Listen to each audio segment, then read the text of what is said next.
So once again, good morning, dear kinder and grade 6 pupils here in your homes, to our dear parents, guardians, and Salesian educators.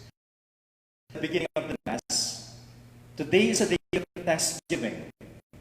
We thank God who has brought into completion what He has begun in you.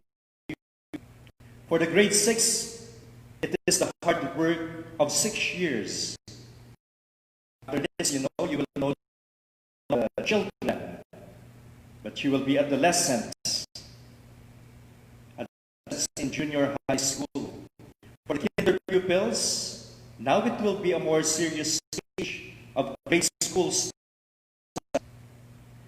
I admire you because you have done this completion in a difficult time.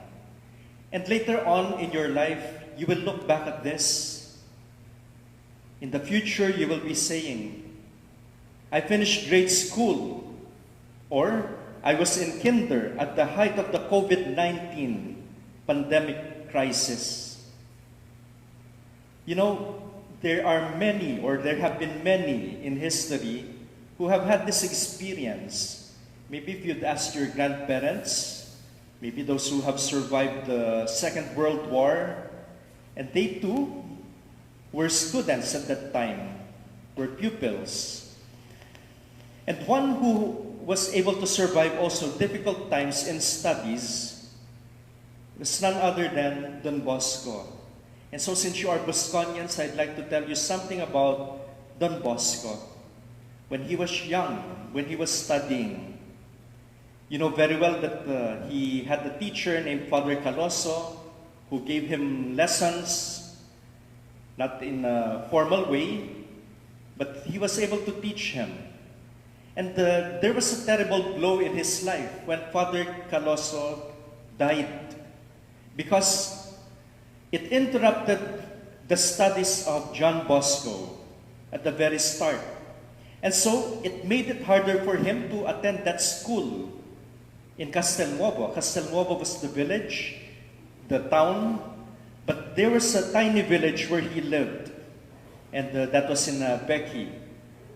And of course, there was some help also from relatives, but John was already 15 years old, and when he began to attend that public school in his hometown, and there was a Latin course offered in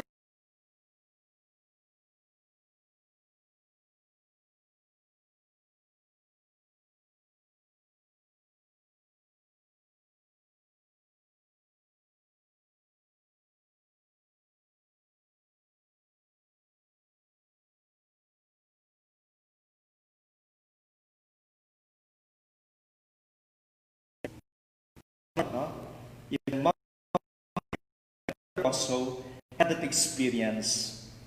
And I'd like to read from this part. John was somewhat handicapped by the fact that he had first taken the lessons in private and was now for the first time attending a public school under a new teacher. He practically had to start studying Italian grammar all over again to prepare for Latin. At first, he made 2 round trips to school a day, both morning and afternoon. And in all, they're about 12 miles. Imagine, every day walking 12 miles. This loss of time, of course, had a detrimental effect on his studies. And he soon changed his schedule. So he left the tiny village where he was living, Becky. He left in the morning and returned only in the evening. So practically the whole day he was out of home. And sometimes he had to trudge to school in a biting wind. Meron silang winter doon, no? Or in a downpour, malakas yung ulan, and he had to do that, going back and forth. At times the ground was covered with snow, or worse than snow, slush. Alam niyo yung slush, yung natutunaw na snow. And of course, he shivered in the icy cold. A very difficult time to study.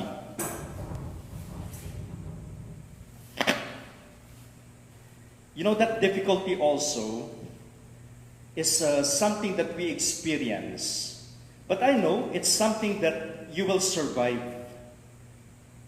If you come to think of it, the basics boil down to these words, no? However complicated, however difficult studies may be.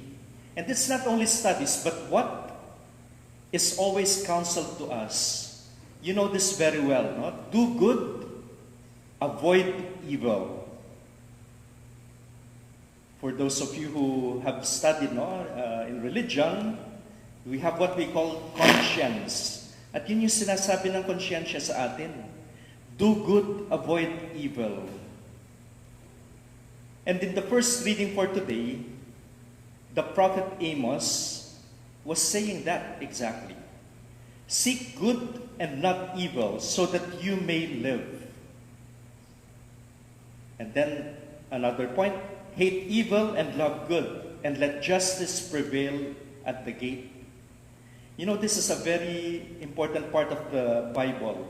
When we look at the prophets, they have the basic statement, which the conscience tells us also.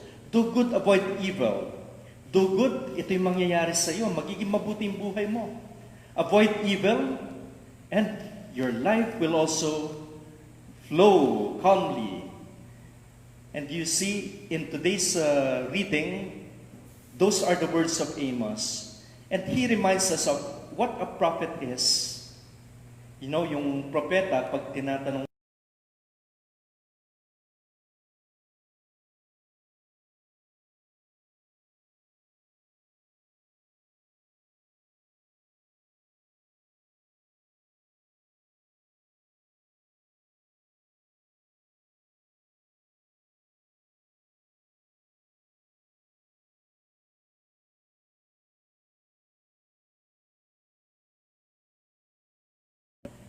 the prophet is not necessarily one who sees the future, but one who sees the present.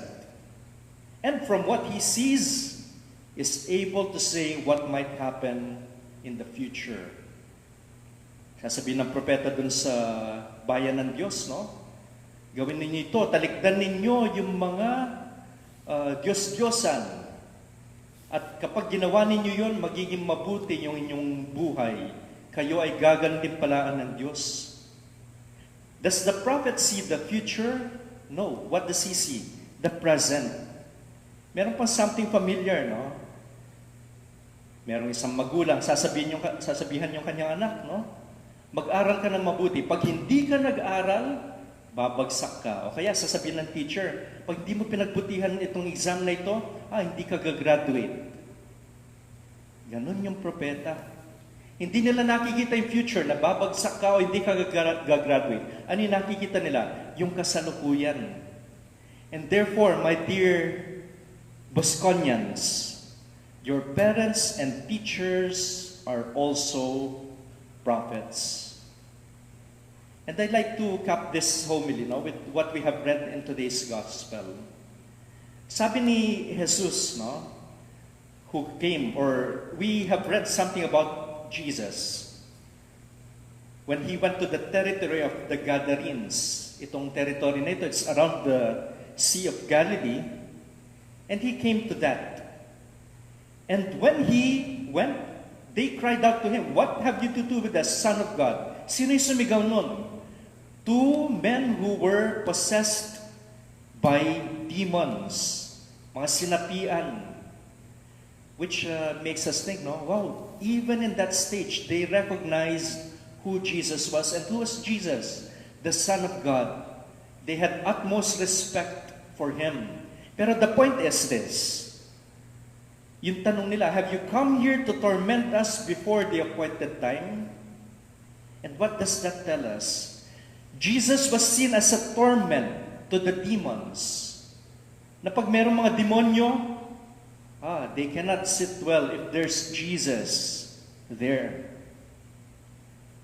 My dear Bosconians, dear parents, dear Salesian educators, if we have Jesus, the devil will be in trouble. Ayaw ninyong matorment ng demonyo? Then have Jesus with you. Because what follows is that Jesus drives away the demons. He not only troubles the demons, but He drives them away. And you know, at the end, when He has driven them away, dapat nga masaya sila, no? Wala na yung magtutorment sa kanila, dun sa lugar nila. And yun lang nga, nawalan ng kabuhayan yung nag-aalaga ng mga baboy, no? And when they reported it to the people in the village, the whole town, then they were troubled, no? The whole town came to meet out Jesus, and when they saw Him, they begged Him to leave their district. Parang they missed the point, no? Yung pagdating ni Jesus ay yung pagkawala ng mga demonyo. Pero in the end, they begged Jesus to leave their district. Na sometimes, there could be people who would not understand. Maybe who would prefer that Jesus is not there. And if Jesus is not there, alam natin, no? What would happen? They could perhaps be tormented once again. Going to our situation, here in Don Bosco, we bring you Jesus. And we bring you closer to Him. I remember when I was a Bosconian in grade school, I was in grade 6 at that time, or after grade 6. I remember that the rector put outside his office. Ito yung nilagay niyang note, no? Ang pangalan ng rector namin ay si Father Felix Glowicki, and he placed this note outside his door. Our concern, to help you come closer to God. I repeat, our concern, to help you come closer to God. My dear Bosconians and dear friends, your life will become more joyful, even in the new normal, if you have Jesus, who is our good, and who will drive away every evil. May God bless us always.